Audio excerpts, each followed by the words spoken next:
ॐ ॐ श्री गणेशाय नमः। ॐ श्री सरस्वत्यै नमः। ॐ श्री गुरुभ्यो नमः। सदाशिवसमारम्भां शङ्कराचार्यमध्यमाम् अस्मदाचार्यपर्यन्तां वन्दे गुरुपरम्परां।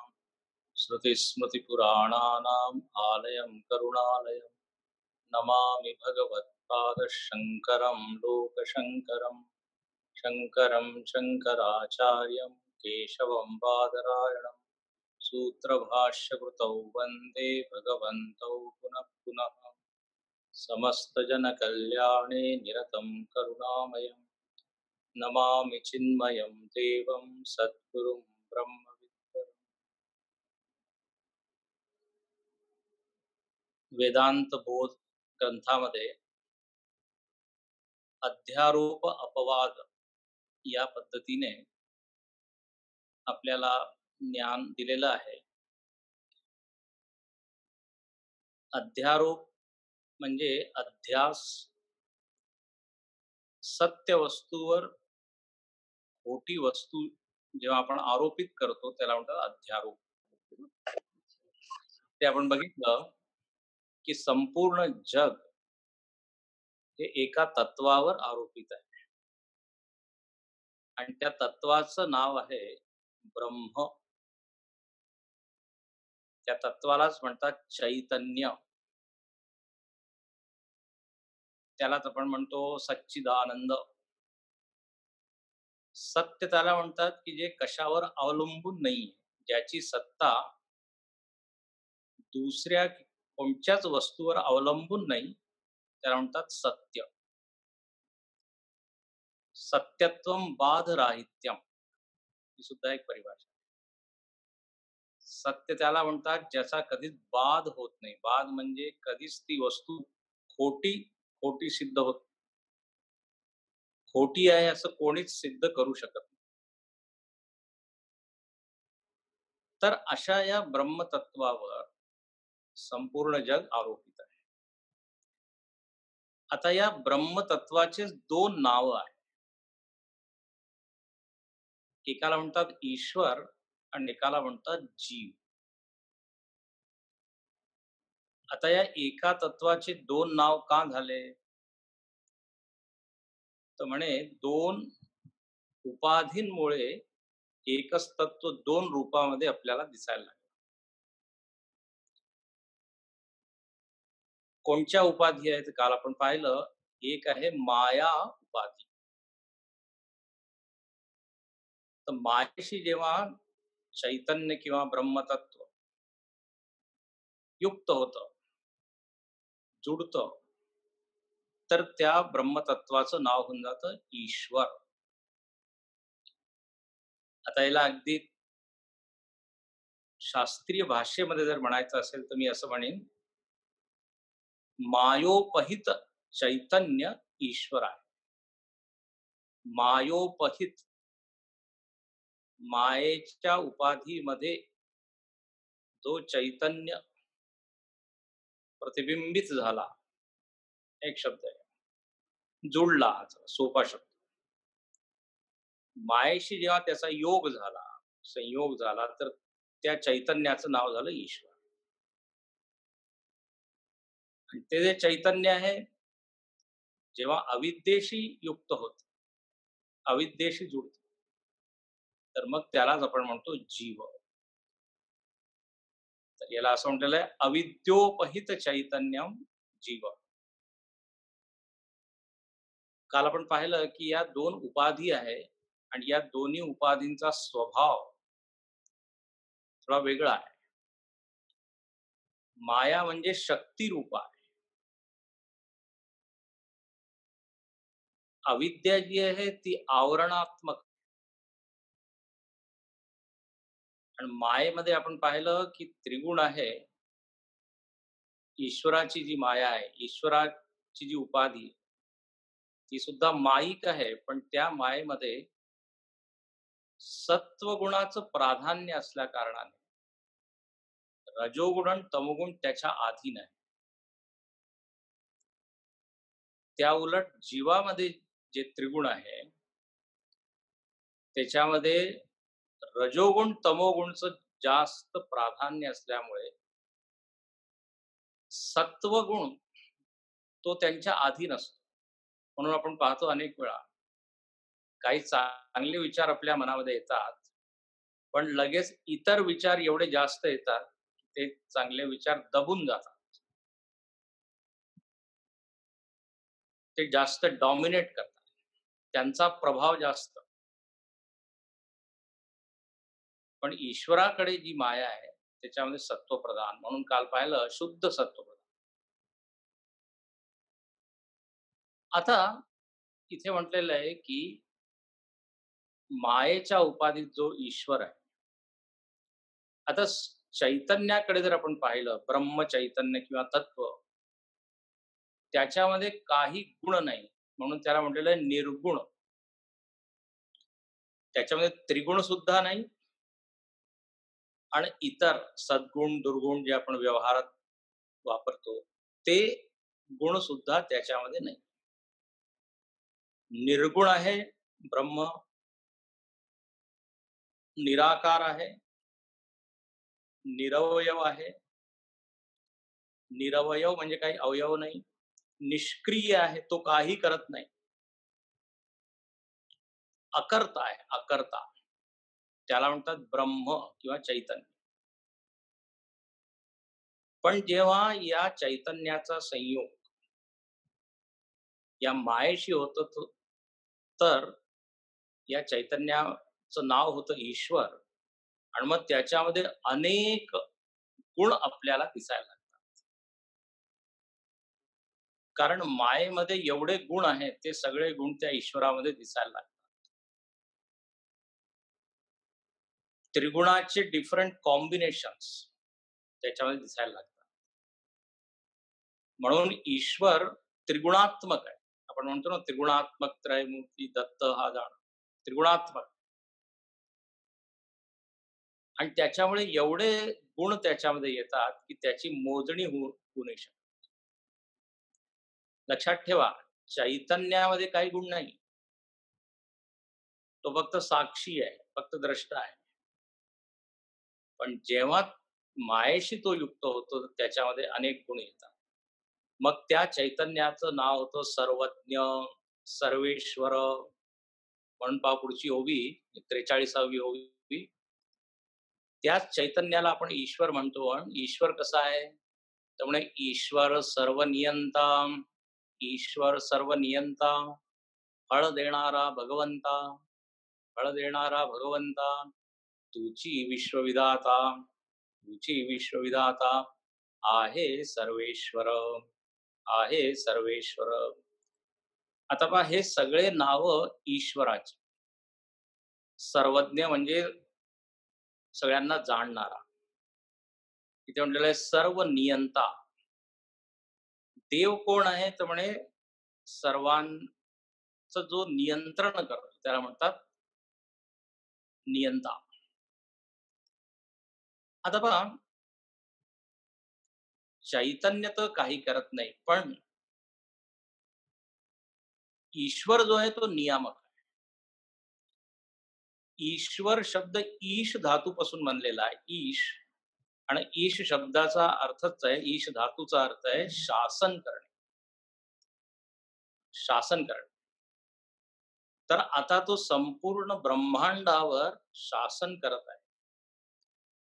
अच्छा, तो शासन कसं करतो? तर काही हातामध्ये काठी घेऊन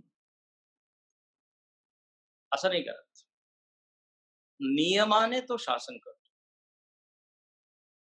लक्षात येईल नाही का? एवढे नियम त्यांनी बनवलेले आहे, अनंत नियम. आणि त्या नियमाच्या द्वारेच आपण त्याच्या अधीन आहोत. किती नियम आहेत याची मोजणी होऊ नाही शकत. वारं वाहत आहे, नियम आहे. सूर्याचा उदय होत आहे, नियम आहे. पृथ्वी फिरत आहे, नियम आहे. मी श्वास घेत आहे, नियमाप्रमाणे. त्या नियमाच्या द्वारे तो पूर्ण जगावर शासन करतो. म्हणून त्याचं नाव आहे ईश्वर. अच्छा, आता हाच ईश्वर काय करतो तर म्हणे हा फलदाता सुद्धा आहे. फळ देणारा, फळ देणारा. आपण कर्म करतो, पण आपण फलदाता नाहीये. जर करताच फलदाता असता, तर कधीच कोणाला दुःख झालं नसतं. कधीच प्रतिकूल परिस्थिती आपल्याला मिळाली नसती. कारण मीच फळ देणार आहे. पण आपल्या सगळ्यांना अनुभव आहे, की आपण हेल्पलेस असतो. असं हा होतो. फळ जेव्हा येतं तेव्हा भोगावं लागतं. संचिताप्रमाणे भोगावं लागतं. तर कर्म आणखीन फळ याच्यामध्ये आहे ईश्वर, याच्यामध्ये आहे देव. तो मनाने फळ देत नाही. आपल्या कर्माप्रमाणेच तो फळ देतो. जसा एक न्यायाधीश असतो कोर्टामध्ये. तो त्या अपराधीला फळ देतो, शिक्षा, दंड, पण तो मनाने नाही देत. त्याला सगळे नियम माहीत आहे. त्या नियमाप्रमाणे जो अपराध त्यांनी केला त्याप्रमाणे फळ त्याला तो देतो. त्याचप्रमाणे देव सुद्धा फलदाता आहे. स्वतःच्या इच्छेने तो देत नाही. आपण फलदाता होऊ शकत नाही कारण आपल्याला सगळे नियम माहीत नाही. मी चोरी केली आणि मीच स्वतःला दंड दिला असं नाही होऊ शकत. ती केस लढावी लागेल, कोर्टामध्ये जावी लागेल आणि मग त्या अमुक कायद्याप्रमाणे दंड होईल किंवा शिक्षा भोगावी लागेल. तर नियामक मी नाहीये. नियम बनवणारा मी नाहीये. म्हणून मी फलदाता नाही. म्हणून त्या उपदेशामध्ये पहिल्या श्लोकामध्ये म्हटलेलं आहे, कर्तुराज्ञया प्राप्यते फलम. कर्तुः आज्ञया. कर्तु मतलब ईश्वरस्य आज्ञया. म्हणून ते म्हटलेलं आहे फलदाता, फल देणारा भगवंता. अच्छा, या देवाचं नाव आहे भगवान. भगवान म्हणतात त्याला. भगवान म्हणजे ज्याच्यामध्ये 6 प्रकारचे सद्गुण आहे आणि ते अनंत प्रमाणात आहे. म्हणून त्याचं नाव आहे भगवान.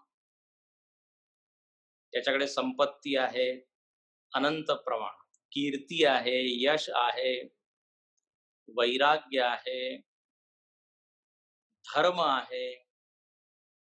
श्री, कीर्ती, धर्म, वैराग्य, आणखीन शासन करण्याची सामर्थ्य आहे आणि तो मुक्त आहे. आणि हे सगळे गुण अनंत प्रमाणात आहे. आपल्यामध्ये सुद्धा हे गुण आहे, पण ते कमी प्रमाणात आहे. तर असा हा भगवान, त्याला आपण म्हणतो ईश्वर किंवा देव. आणखीन हाच देव कसा आहे तर म्हणजे विश्वविधाता. विधाता म्हणजे विधान करणारा आणि विधान म्हणजे परत नियम. आपल्या शरीरामध्ये नियम आहे, अंतर्बाह्य सगळीकडे नियमच नियम आहे. तुम्ही ऐकत आहात हे प्रवचन, हे सुद्धा नियमाप्रमाणे. मोबाईल काम करत आहे नियमाप्रमाणे. माझा आवाज तुमच्यापर्यंत पोहोचत आहे नियम आहे. वैज्ञानिक लोक हे सगळे जे नियम आहे त्याचा शोध घेतात आणि त्याचा उपयोग करून मग वेगवेगळे यंत्र, मशीन हे सगळं बनवतात. नियमांचा ते उपयोग तर करतात, पण नियमांना बनवू नाही शकत. तर असा हा विधाता. ब्रह्मदेवाचं नावच आहे विधाता. असं म्हणतात ब्रह्मदेव नियामक आहे, ते विधान करणारे आहे. तर हिंदीमध्ये त्यांचं नाव आहे विधाता. तर तूची विश्वविधाता आहे सर्वेश्वर. सर्वेश्वर, सर्वांवर शासन करणारा. सर्व म्हणजे एक मुंगी पासून जेवढी देवता आहे, इंद्र वगैरे सर्वांवर ज्याचं शासन, त्याला म्हणतात सर्वेश्वर किंवा परमेश्वर, परम ईश्वर. परम म्हणजे जो सर्वोच्च आहे, ज्याच्यावर कोणी नाही. नारद ऋषी सुद्धा म्हणतात परम स्वतंत्र न सिर पर कोई. नारदाला जेव्हा भगवंतानी माकडाचं मुख दिलं, रामायणामध्ये वर्णन येतं, तेव्हा नारद फारच चिडतो. आणि तो म्हणतो की तुम्ही आमच्याबरोबर छल केलेला. मला सुंदर रूप पाहिजे होतं, तुम्ही माकडाच रूप दिलं. आणि हे तुम्ही सगळं करू शकता कारण तुमच्या डोक्यावर कोणी नाही. परम स्वतंत्र सिर पर कोई. तुमच्यावर शासन करणारा कोणी नाही म्हणून तुम्हाला जसं वाटतं तसं तुम्ही करता. रागावून ते बोलतात. तर तिथे भगवान नारायण म्हणतात, "बरोबर आहे. जरी रागावून म्हटलं तरी हे बरोबरच आहे, की माझ्यावर कुणी नाही." तर सर्वेश्वर. तर वेदांतामध्ये देव कोणाला म्हणतात, तर हे सगळं त्याचं वर्णन आहे. मायोपहित आहे चैतन्य, त्याला म्हणतात ईश्वर. त्याच्यामध्ये सगळे गुण आलेले आहेत. तो सर्वज्ञ आहे. सर्वज्ञ म्हणजे सर्वांना जाणणारा. तो सर्व शक्ती आहे एका बाजूला जाण काही सुद्धा करू शकतो, सर्व शक्ती. आणि सर्वज्ञ, सगळं तो जाणतो. तो सगळं जाणतो म्हणूनच तो फळ देऊ शकतो. तसं परीक्षेमध्ये सुद्धा जे शिक्षक ज्यांना माहीत आहे प्रत्येक प्रश्नाचे उत्तर, तेच रिझल्ट देऊ शकतात, तेच त्याला मार्क देऊ शकतात. तर सर्वज्ञ असल्यामुळे तो सर्व फलदाता आहे. आणखीन जगाचा नियंता आहे, नियामक आहे, याचा अर्थ तो सर्व शक्ती आहे. सर्वशक्तिमान शब्द सुद्धा आपण म्हणजे असं लिहितो, पण संस्कृतमध्ये सर्व शक्ती. सर्व शक्तीचा अर्थ आहे की तो काही सुद्धा करू शकतो. तृणम अपि वज्री कर्तुम शक्यते. शंकराचार्यांनी आपल्या भाष्यामध्ये लिहिलं, की तो तृणाला म्हणजे गवताची एक काडी आहे त्याला वज्र करू शकतो. तुलसीदासांनी याच्याच पुढे लिहिलं, की वज्राला तो काय करू शकतो? गवत बनवू शकतो. किंवा आपल्याला सगळ्यांना श्लोक माहिती आहे, मूकं करोति वाचालं, पंगुं लंघयते गिरिं. मूक माणसाला तो वाचाल करू शकतो.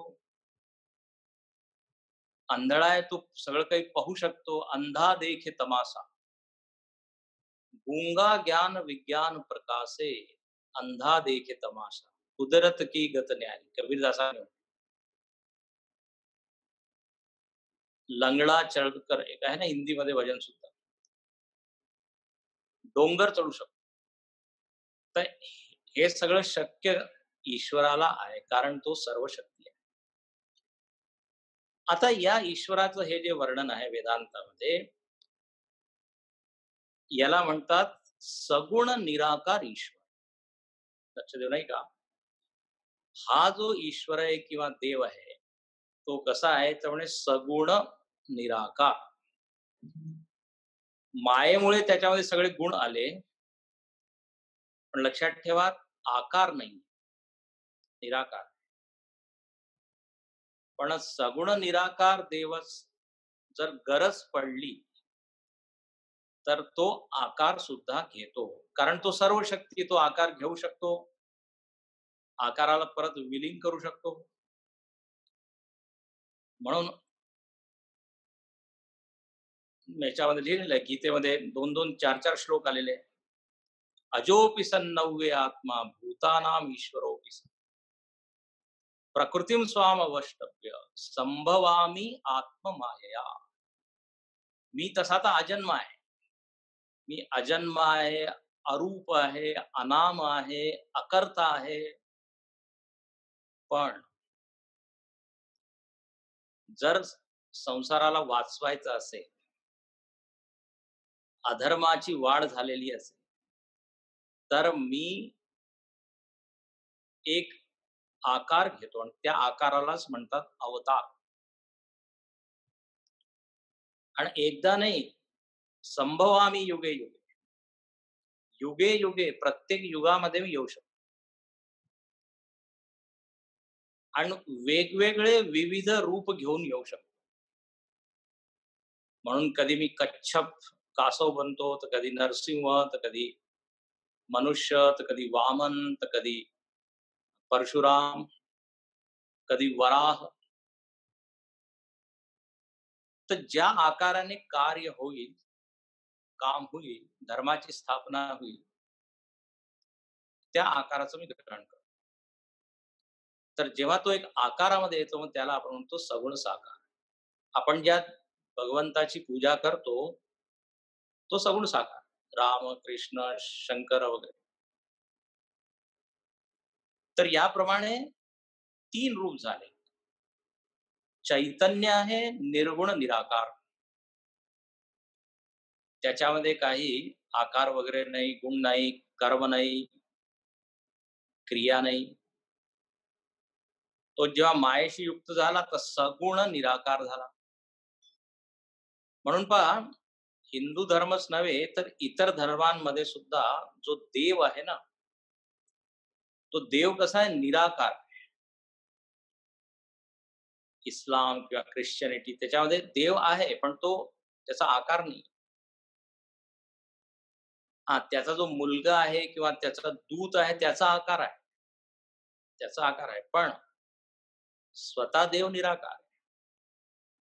पण त्याच्यामध्ये गुण भरपूर आहे. तो प्रेमळ आहे, कृपाळू आहे, दयाळू आहे. अपराध केला तर तो शिक्षा देणारा आहे. तो रहीम आहे. रहीम म्हणजे दया करणारा. माझी प्रार्थना तो ऐकतो. तर हे सगळे गुण आहेत. तो या सृष्टीला बनवतो, जगाला बनवतो, बनवणारा आहे. पण त्याचा आकार नाही. हिंदू धर्मामध्येच सांगितलेलं आहे. हिंदू धर्माचं हे वैशिष्ट्य आहे. अवतारवाद हिंदू धर्माचं वैशिष्ट्य आहे. जेव्हा गरज पडते तो आकार सुद्धा घेऊ शकतो. जर तो आकार घेऊ शकत नाही, तर मग तो सर्वशक्ती कसा झाला? प्रश्न आहे. इतर धर्मांचे लोक म्हणतात, की तो आकार घेऊच नाही शकत. अरे तो कर्तुम अकर्तुम अन्यथा कर्तुम आहे. जर असं तुम्ही म्हणताय, की असंही करू शकतो, तसंही करू शकतो, मग एक आकार घ्यायला त्याला काय? जर तो आकार घेऊ नाही शकत म्हणजे तो सर्वशक्ती नाहीये. त्याची जी शक्ती आहे त्याला मर्यादा आली ना. म्हणून अवतारवाद तर्काने, युक्तीने सुद्धा सिद्ध होतो. तर असा हा जो ईश्वर सगुण साकार झाला, आधी सगुण निराकार होता आणि मायेची उपाधी सोडली तर निर्गुण निराकार. आता याला 2 शब्द मी देतो. निर्गुण निराकार चैतन्य आहे, त्याला आपण म्हणू निरुपाधिक ब्रह्म. निरुपाधिक ब्रह्म. आणि सगुण निराकार आणि सगुण साकार जो देव आहे त्याला म्हणू सोपाधिक ब्रह्म. उपाधियुक्त ब्रह्म. त्याच ब्रह्मानी एक वेश धारण केला, कपडे घातले जाऊन. जसा एक वकील आहे, कोर्टामध्ये तो फिरत आहे, पण आता एकाला त्याचा परिचय म्हणजे ओळख करायची आहे किंवा भेटायचंय. आता त्यांनी तो कोट घातला नाही म्हणून त्याला ओळख होत. पण जसंच त्यांनी कोट घातला म्हणे हां, हाच आहे. तर काळ्या कोटामुळे काय वकील एक उपाधी त्यांनी धारण केली. उपाधी विनिर्मुक्त ती एक व्यक्ती आहे. तसं वीज आहे. विजामध्ये काही प्रकाश नाही. पण जर एक बल्ब उपाधी आपण त्याशी जोडली, तर आता ती वीज कशी झाली? सोपाधिक बल्ब सहित सबल्ब असं म्हणू शकतो. त्या विजेमध्ये जी शक्ती आहे ती त्या उपाधीच्या द्वारे प्रकट झाली. नाहीतर त्या विजेमध्ये शक्ती आपल्याला दिसत नाही. तर हीटर आहे, कूलर आहे, गीझर आहे, या उपाधीशी जेव्हा ती वीज युक्त होते, तर मग त्याचा प्रभाव, त्याची शक्ती, त्याचे गुण ते सगळे आपल्याला दिसायला लागतात. त्याचप्रमाणे इथे सुद्धा चैतन्य जेव्हा या मायेशी युक्त होतो, त्यामध्ये अनंत गुण प्रकट होतात. अनंत. म्हणून त्या शिव महिम्न स्तोत्रामध्ये लिहिलेलं आहे, की असित गिरी समम स्यात् कज्जलम सिंधु पात्रे सुरतरुवर शाखा लेखनी पत्रमूर्वी लिखती यदि गृहीत्वा शारदा सर्वकालम तदपि तव गुणानाम ईश पारम न याति. जर पृथ्वीचं कागद केलं आणि समुद्रामधील पाणी आहे त्याची जर मी शाई केली आणि जेवढे झाडं आहेत त्याचं पेन बनवलं आणि जर भगवंताचे गुण लिहायला सुरुवात केली आणि मी नाही म्हणतात लिखती यदी गृहीत शारदा सरस्वती, तरी त्याचे गुण आपण लिहू शकत नाही. हरी अनंत, अनंता तुला कोण पाहू शकेल. तर असे अनेक गुण त्याच्यामध्ये आहे. आणि जेव्हा जो भक्त आहे प्रार्थना करतो आणि त्याला ज्या गुणाची गरज असते तो गुणाचा उपयोग करून त्याची तो मदत करतो, वेगवेगळी उपाधी धारण करतो. तोच मित्र बनतो, तोच आई वडील होतो, म्हणून देवानी गीतेमध्ये सांगितलंय, पिताहमस्ते जगत माता धाता पितामह गतीर भरता प्रभू साक्षी निवास शरणम सुहृत. एकच देव वेगवेगळ्या उपाधी धारण करून जसं काम करायचंय त्याप्रमाणे तो वर्तन करतो. तर ईश्वराचं अशी ही अवधारणा आहे, अशी कॉन्सेप्ट, आणि असा देव आपल्या सगळ्यांना मान्य आहे. आपण अशाच देवाची आराधना अर्चना पूजा करतो. आता इथे म्हणतात की हा तर ठीक आहे, देव आहे. आता मी सुरुवातीला सांगितलं की एक चैतन्याचे दोन नाव झाले, एक ईश्वर आणि दुसरा जीव. मायोपहित चैतन्य ईश्वर आणि अविद्योपहित चैतन्य जीव. तर आता जीवाची काय स्थिती आहे? जीव म्हणजे मी. आज आपण आपला जो अनुभव करत आहोत तो म्हणजे जीवत्वाचा अनुभव. जीवाचं वर्णन इथे वेदांतामध्ये कसं केलेलं आहे ते इथे म्हणतात, जीव ईश्वर अधीन त्याची उपाधी मलिन भोगामध्ये तल्लीन अज्ञानी. पुढची ओवी, करता जीव कोण आहे शिव त्याला नाही जाणीव स्वतःची. तर या दोन ओव्यांमध्ये आपलं वर्णन आहे. जीव म्हणजे काही कल्पना करू नका इतर कोणी असेल. आम्ही तुम्ही सगळेजण आज ज्या स्थितीमध्ये आहे त्याला आपण म्हणू जीवभाव. आता जीवभावामध्ये काय, मी सुद्धा चैतन्य आहे, पण या चैतन्यामध्ये जी उपाधी जोडलेली आहे ती जरा दोषयुक्त आहे. ती कशी आहे तर इथे म्हटलेलं आहे मलिन आहे. मलिन आहे म्हणजे सत्वगुण आहे माझ्यामध्ये, पण ते रजोगुण आणि तमोगुणाच्या अधीन आहे, त्याचा गुलाम आहे, म्हणून इथे म्हटलेलं आहे मलिन. आणि इथे म्हटलेलं आहे की जीवत्व म्हणजे काय, तर लक्ष देऊन ऐका. कर्ता भोक्ता, कर्तृत्व आणखीन भोक्तृत्व याच्याशी जो युक्त झालेला आहे तो आहे जीव. याचा अर्थ आहे सतत माझ्या अंतःकरणात ही वृत्ती आहे की मी कर्म करणारा आहे. ही जी वृत्ती आहे यालाच म्हणतात कर्ता. कर्तृत्व आणि जो याला धारण करतो त्याला म्हणतात कर्ता. कर्तृत्व, मी हे करत आहे, ते करत आहे, एवढं केलंय, हे करणार आहे. आपण कधीच आपल्याला अकर्ता नाही. आणि जो अहंकारी माणूस असतो त्याच्यामध्ये तर कर्तृत्वाची भावना जास्तच वाढलेली असते. म्हणून गीतेमध्ये देव म्हणतात, अहंकार विमूढ आत्मा कर्ताहमिति मन्यते.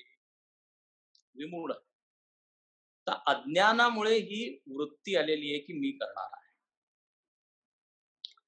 अच्छा, आता करता झालं तर मी काय करतो, कर्म. आणि जेव्हा मी कर्म करतो तर कर्माचं फळ येतं. फळ कोणत्या रूपात येतं तर परिस्थितीच्या रूपात. कर्माचं फळ आहे परिस्थिती, आणि या परिस्थितीला मी भोगतो. चांगली परिस्थिती, वाईट परिस्थिती, चांगली अवस्था, वाईट अवस्था. आणि जेव्हा मी त्याचा अनुभव करतो, आणि अनुभव जर चांगला असेल तर आपण म्हणतो चांगले भोग. मी सुखी आहे, सुखाचा भोग. जर परिस्थिती वाईट असेल तर मला दुःख होईल, तर मी दुःखाचा भोग. आणि जेव्हा मी सुखद आणि दुःखद परिस्थितीचा भोग करतो, तेव्हा माझं नाव होतं भोगता, भोग करणारा. आणि मी म्हणतो मी सुखी किंवा मी दुःखी. कोणचंही कर्म आपण केलं, शेवटी हे 2च फळ येणार. मला बरं वाटेल किंवा मला दुःख होईल. कोणचेही कर्म तुम्ही, शेवटी हे सुख-दुःख. म्हणून म्हटलेलं आहे, "सुख-दुःखे समे कृत्वा लाभालाभौ जयाजयौ."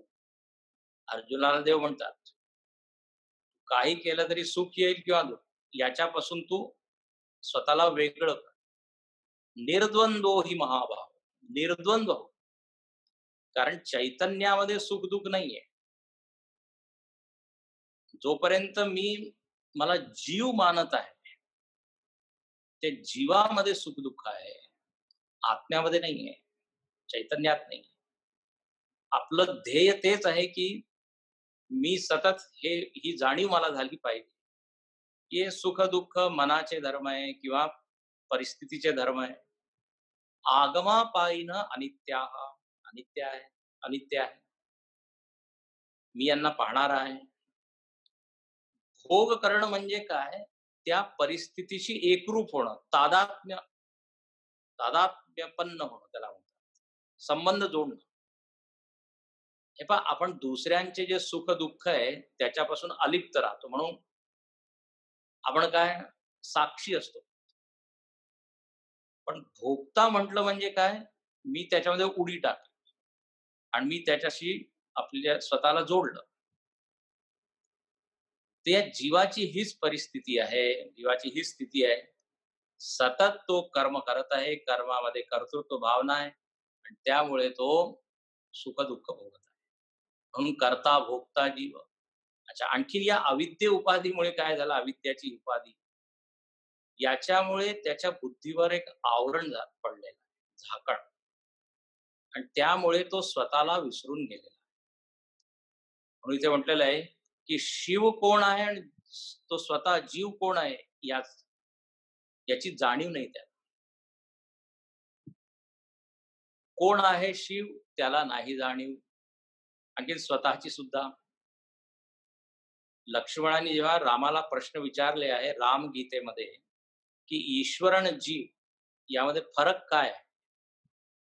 तर तिथे रामाने हेच उत्तर दिलेलं आहे, की माया ईसन आप कहू जान कहियसो जीव.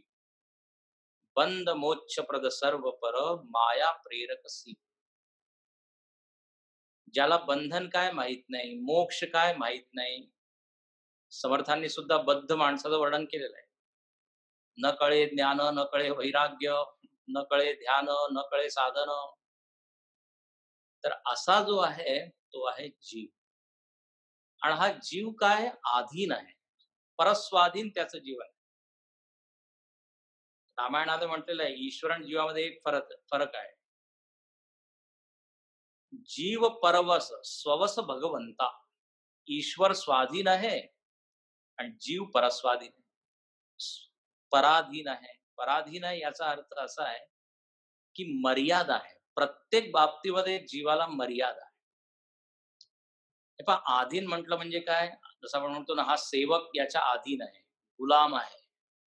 म्हणजे काय, त्याची मर्यादा आहे. जास्त बोलू नाही शकत, जास्त खाऊ नाही शकत, इकडे जाऊ नाही शकत, तिकडे पाहू नाही शकत. अधीन म्हणजे मर्यादा, लिमिटेशन्स. तर आपण आपल्या जीवनाकडे जर बघितलं तर किती प्रकारचे लिमिटेशन्स. जास्त मी खाऊ नाही शकत, जास्त धावू शकत नाही. एका अंतरानंतर मी थकून जातो.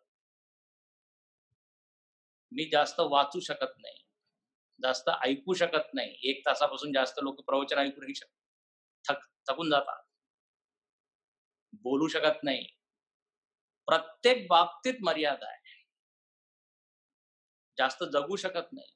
आपली जरी इच्छा आहे की खूप दीर्घ आयुष्य मला मिळो, पण असं होऊ नाही शकत. कर्माच्या अधीन आहे. म्हणून म्हटलेलं आहे, पराधीन आहे जगती पुत्र मानव. तर इथे म्हटलेलं आहे, अधीन जीव ईश्वर अधीन, त्याची उपाधी मलिन आणि भोगामध्ये तल्लीन. अज्ञान असल्यामुळे तो विसरूनच गेलाय त्याचं ध्येय काय? त्याचं प्रयोजन जीवनाचं काय विसरून गेलाय. म्हणून भोगामध्ये तल्लीन आणि त्यामुळेच त्याच्या जीवनामध्ये एक प्रकारचं बंधन आहे, एक प्रकारचं दुःख आहे. म्हणून पहा 46वी जी ओवी आहे त्याच्यामध्ये म्हटलेलं आहे, ही ओवी वाचून पूर्ण करू आपण. उपाधीत आहे आधी, उपाधीस अनेक व्याधी, म्हणून करावी समाधी परब्रह्मे. या उपाधीमध्ये आधी आणखीन व्याधी आहे. संस्कृतमध्ये आधी शब्द आहे, मराठीचा आधी नाही, संस्कृत. आणि आधीचा अर्थ आहे मनाचे दुःख, मनाची व्यथा, मनामधील पीडा. तर मन एक उपाधी आहे. जोपर्यंत या उपाधीमध्ये माझी सत्य बुद्धी आहे की हे मनच मी आहे, मनामधील वृत्ती सत्य आहे, तोपर्यंत मनामधील ज्या भावना आहे दुखावणाऱ्या त्याचं दुःख मला होईल. त्याला म्हणतात आधी. आणखीन दुसरी जी उपाधी आहे शरीर. तर शरीरामध्ये काय आहे तर म्हणे व्याधी. शरीरामध्ये अनेक प्रकारचे रोग आहेत. तर उपाधीचा संबंध आधी आणि व्याधीशी, पण समाधीचा संबंध आत्म्याशी. आत्म्यामध्ये उपाधी नाहीये, आत्मा निरुपाधिक आहे. म्हणून समाधी कुठे होऊ शकते तर म्हणे आत्म्यामध्ये. त्याचं वर्णन पुढे येणार आहे. सविकल्प, निर्विकल्प वगैरे वगैरे अनेक प्रकारची समाधी. तर इथे म्हणतात की जोपर्यंत उपाधीशी माझं तादात्म्य राहील तोपर्यंत समाधी आपण लावू नाही शकत. समाधीमध्ये तुम्ही ऐकलं असेल ते शरीर, मन, बुद्धी याच्या पलीकडे जातात योगी लोक, म्हणजे उपाधीचा त्याग करतात. याप्रमाणे ईश्वर आणखीन जीव याचं वर्णन आपण पाहिलं. उद्या आता पुढचं वर्णन पाहू. आधी ते संपतो. ओम पूर्णमद पूर्णमिदं पूर्णात् पूर्णमुदच्यते पूर्णस्य पूर्णमादाय पूर्णमेवावशिष्यते. ओम शांति शांति शांति. हरि ओम. श्री गुरुभ्यो नमः. हरि